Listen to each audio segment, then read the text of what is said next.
Mas a próxima história, e eu termino com ela, é o verso 35. E ele é bem diferente dos anteriores, porque agora é um problemão. Bota o 35, por favor. Estando ele ainda falando, chegaram alguns do principal da sinagoga, a quem disseram: tua filha está morta. Bom, agora não tem mais um demônio, agora não tem mais uma doença, agora não tem mais nada, que tem é um defunto. É isso que tem agora. Agora tem um defunto. E quem é o defunto? É um homem? Não. O defunto é uma mulher? Não. O defunto é uma menina. Isso. Uma garota. Eu não posso te precisar a idade dela, mas uma menina, né? Aqui, 12 anos. 12 anos de idade. Vamos embora. Está lá a menina mortinha. O pai dela, ele vai buscar ajuda. Ele também provavelmente já tentou. Ele é um sacerdote, certo? Ele é um cara religioso. Ele tentou tudo o que podia, através dos sacrifícios, das orações, mas nada resolveu. Mas agora ele vai procurar alguém. Mas não é fácil, nem para Jesus, nem para ele. Primeiro porque ele está preso à religião dele. É a história de um católico quando quer se tornar evangélico. É a história de um evangélico quando quer se tornar espírita. É um espírita quando quer se tornar um evangélico. É complicado. Tem uma história familiar. Sua avó sempre serviu a Maria, acreditou que ela era uma mediadora, e agora você vem com essa conversa de esquecer tudo que sua família aprendeu para ir atrás de Jesus, e pior, muito mais do que de Jesus, por detrás de um povo que fala em nome dele, mas que muitas vezes não tem educação ou maturidade, e às vezes não sabe expor uma transição que fosse correta e de uma maneira adequada. Não é fácil para Jairo abrir mão de seu cargo da sinagoga, de seu prestígio, e agora ir lá atrás daquele camarada, onde toda a turma e seus correligionários diz que Jesus só tem poder por causa de demônios.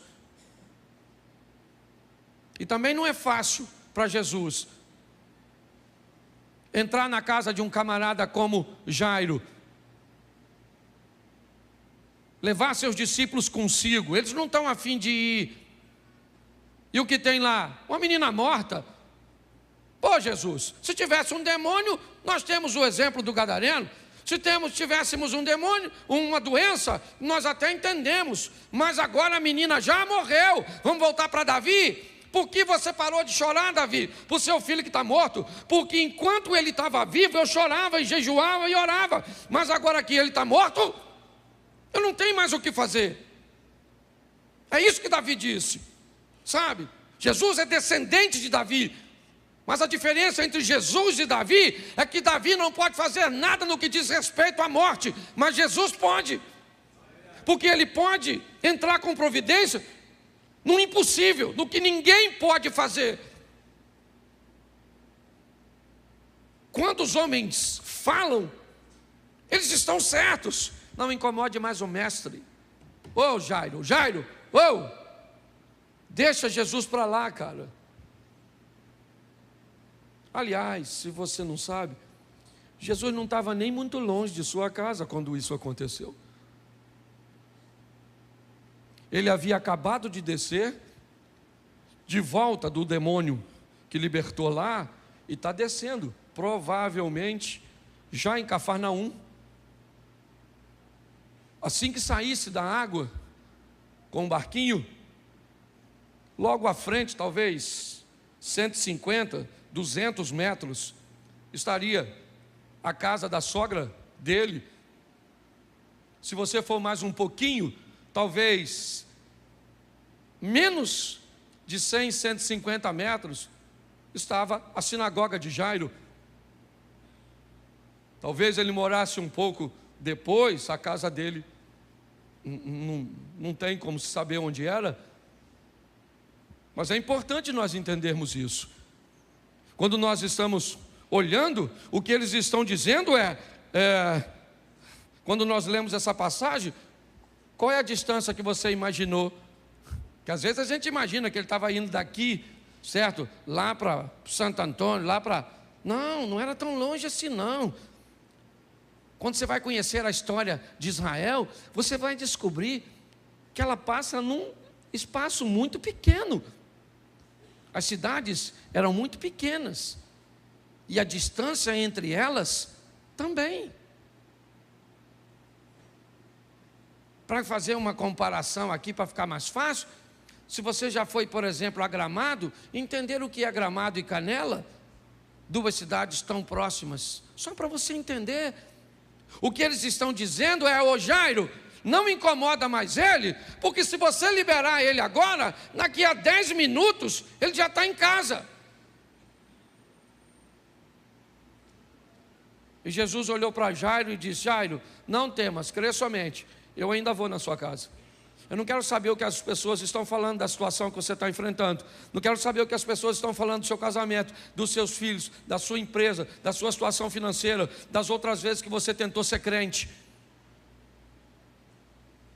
Não quero saber, Jairo. Eu vou na sua casa. Você não me chamou para ir? Eu só não vou se você não quiser. Porque Jairo poderia dizer: Jesus, acabou.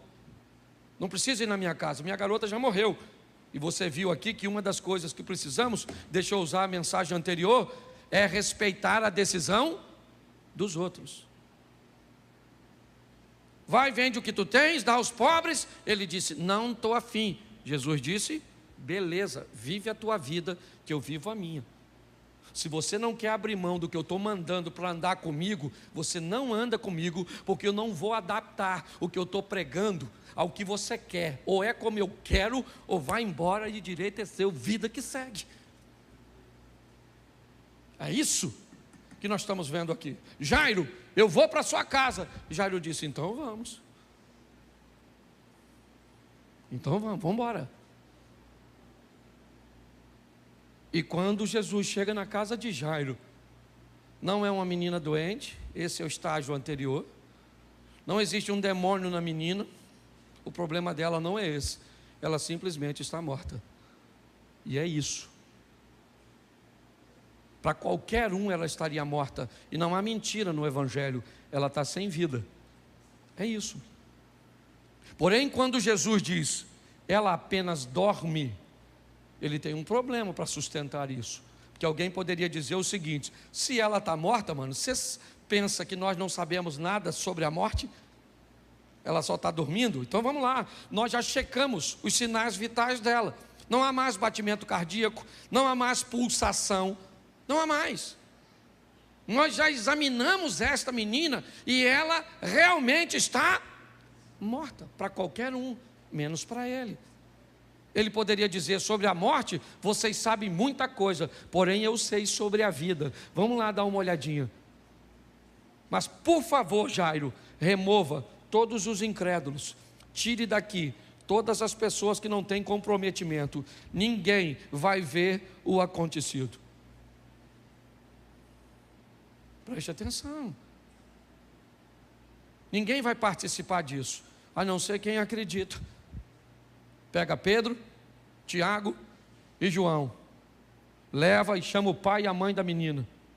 A menina está lá mortinha. Eu não sei, eu não vou precisar aqui agora, com o histórico bíblico, se eles já tinham visto isso. Eu sei que Jesus não levou Judas. Eu sei que Jesus não levou Tomé. Se tinha uma coisa que ele sabia, quem levava consigo em determinados momentos. No momento em que era importante ter Judas por perto, ele manteve Judas por perto. Aliás, um dos mais próximos. E diz: levanta, meu filho, e vai fazer aquilo que tu tens a fazer. Olha só. Sabia que posicionar as pessoas no momento certo. E agora, o que ele faz? Livre dos incrédulos, ele olha para uma menina que está morta para todo mundo, menos para ele. Menos para ele. Porque às vezes situações vão estar realmente totalmente destruídas e sem vida. Tem casamentos que a minha vontade é falar, cara, acabou. Tem situações financeiras que a minha vontade é falar, acabou. Eu estou ajudando agora um rapaz de um ministério, que a minha vontade é dizer para ele, acabou seu ministério, acabou. Acabou, já era, cara. Você não recupera nunca mais. Quando eu olho para o seu ministério, eu vejo que ele está morto. Quando eu olho para o seu casamento, eu vejo que ele está morto. Quando eu olho para a sua vida, para seus negócios, para a sua vida financeira, o quanto tempo você dormiu e a hora que acordou, agora não tem mais tempo. Só que eu não tenho autoridade para falar isso, porque eu não falo de mim mesmo. Eu falo de alguém que é mais poderoso do que eu, como disse João Batista. Aquele cujo qual eu não sou digno nem de desatar as sandálias. Eu queria que você entendesse o que Deus está falando comigo e com você hoje, porque essa palavra também é para mim. Marcos 5. Lugares inacessíveis, ambientes desagradáveis, situações irreversíveis, são lugares que ele frequenta. Eu não sei o que você precisa hoje para a sua vida, para o seu casamento, para a sua família, para os seus negócios. Eu sei que ele não te trouxe aqui à toa. Ele te trouxe aqui para dizer para você, me coloque na sua vida. Ah, o senhor não pode entrar. Não posso, porque você não é gadareno. Eu não posso. Você é Jairo? Então levanta. Rompa e quebre paradigmas. E pare de ter medo de perder coisas que são insignificantes, para ganhar coisas que são importantes. Para falar com Jesus, Jairo precisou abrir mão de muita coisa e abriu. Por quê? Porque sua filha era mais importante.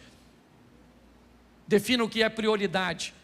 Defina o que é prioridade para você. E haja. Foi isso que aquela mulher fez e ficou curada de algo que ninguém poderia curar. Foi isso que o pai daquela menina fez. E preste atenção, seja você um homem, seja você uma mulher, seja você um jovem. Aqui nós temos faixas etárias rompidas. Nós temos gêneros rompidos. Seja um homem ou mulher, ou seja você um jovem, não interessa a idade. Você viu uma estatística aqui que eu fiquei abismado. Nunca imaginei. Eu estava conversando com o pastor Eduardo, e aí eu fui e falei com ele, cara, o índice de transformação que nós estamos vendo na igreja está baixo demais. Nós estamos investindo muito para pouco retorno de transformação. E ele me disse, pastor Cláudio, uma pesquisa comprovou que o nível de conversão de 3, eu não vou lembrar 100% agora, de 3 a 5 anos, é uma faixa de 2 ou 3%. De 5 a 16 anos, é 80%. De 17 a um pouquinho mais aí dos 20, são 10%. E depois dos 29 anos, 5% das pessoas se convertem. Quando nós olhamos para a transformação das pessoas, às vezes descobrimos, e ele disse algo muito legal. Uma igreja que trabalha com restauração, com recomeço, é muito joia. Mas uma igreja seria muito mais eficiente se trabalhasse com prevenção, investindo nas classes mais jovens. Ele disse, melhor, pastor, que consertar o vaso quebrado é fortalecer o vaso para que ele não quebre. Que possamos sair daqui nessa noite entendendo que é melhor não criar missões impossíveis na nossa vida, entendendo que Ele é Senhor, Salvador, Ele pode fazer. Ninguém quer entrar na sua vida, Ele quer. Suas situações são desagradáveis, Ele entra com você. Certos lugares são proibidos, lugares que ninguém deseja estar, Ele quer. Mas você pode suavizar muito sua vida, evitando esse tipo de coisas. Vamos sair daqui para vivermos uma vida extraordinária. Se você pode ir, vá. Se você pode fazer, faça. Porque o que você não puder fazer, fique tranquilo, Ele vai entrar com providência a seu respeito. Agora, pessoas que me parecem que são especialistas em deixar coisas fáceis ficarem difíceis, fazerem com que coisas difíceis se tornem impossíveis, e aí pedem ajuda. A tempestade está vindo. Pedro era experiente, para que esperar ela chegar? Tentaram dominar o barco, tentaram controlar a situação, e quando eles viram que não dava, Jesus estava lá. Quando? Quando a tempestade estava vindo. Quando é que Jesus estava lá? Quando a tempestade começou. Quando é que Jesus estava lá? Quando a tempestade começou a se tornar incontrolável. E quando é que eles acordaram Jesus? Quando acharam que iam afundar. Pare para pensar. Parece que isso se repete hoje. É uma doença simples que nós deixamos ficar incurável para procurar. É uma crise simples que nós deixamos ficar impossíveis. Feridas extraordinárias, profundas. Vamos agir da forma certa para vermos, observarmos como a nossa vida vai mudar. E não tenha medo não. Sua situação é desagradável, Ele quer ir. Ninguém quer ir lá, Ele quer ir. Ninguém quer estar com você, Ele quer estar.